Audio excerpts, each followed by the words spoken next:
Hello everyone, Nathaniel Gavronski here, and I am still in Tappan, New York, and this is going to be a little bit of an added bonus, not a full video. I am at the DeWitt House. This is actually the location that George Washington used as his headquarters during a couple different times during the Revolutionary War. One was as they were kind of fortifying the Hudson River, and again during the trial of John Andre in 1780, and then at the end of the war, after they had returned from Yorktown, most of the army had encamped just a little while down the road in, over in Tappan, still kind of on the edge of town. Washington set up his headquarters here at this location, the DeWitt House. All right, he used this thing off and on. This is where he negotiated. We're talking May of 1783. This is a year and 7 months after the Battle of Yorktown. Now, if you guys watched the video I did on Yorktown, you know that the Revolutionary War had become a world war. The French, the British, the Americans were in it, of course, but now so were the Dutch and the Spanish.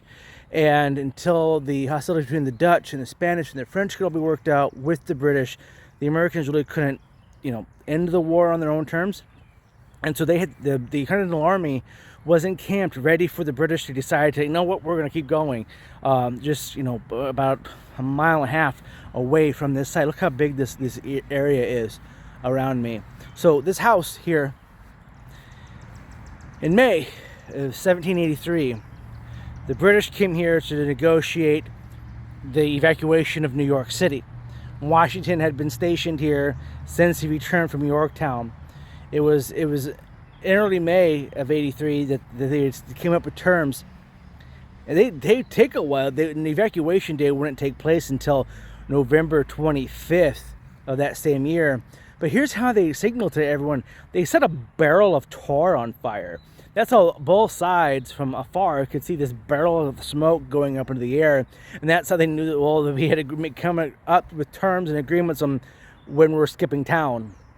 So, and then this big yard out here, they had a huge barbecue, an American-style barbecue. May of 1783, the British and the Americans are having a barbecue on the lawn out here to celebrate, the official end of hostilities. Now, of course, the war officially wouldn't end until September, because the French and the British Navy had to go take a couple of fights over in India.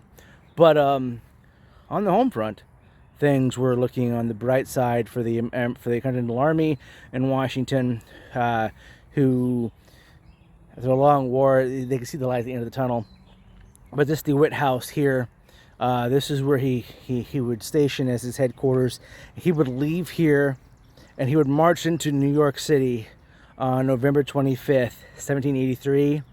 And that was the triumphant return to where the Americans had reclaimed New York City from the British, as the British had set sail back for England, officially ending the war. Of course, the treaty would be signed in September, a month earlier, but it took a while for the British, which were numerous, to pack up. So this is the DeWitt House. I'll do something more about this place later. I've done a couple things on it before. But yeah, this is the DeWitt House. Kind of a quick video on the history here. So look forward to more stuff of history of New York involving Washington, involving other historical figures of New York. New York's an amazing state, one of my favorite places in the world.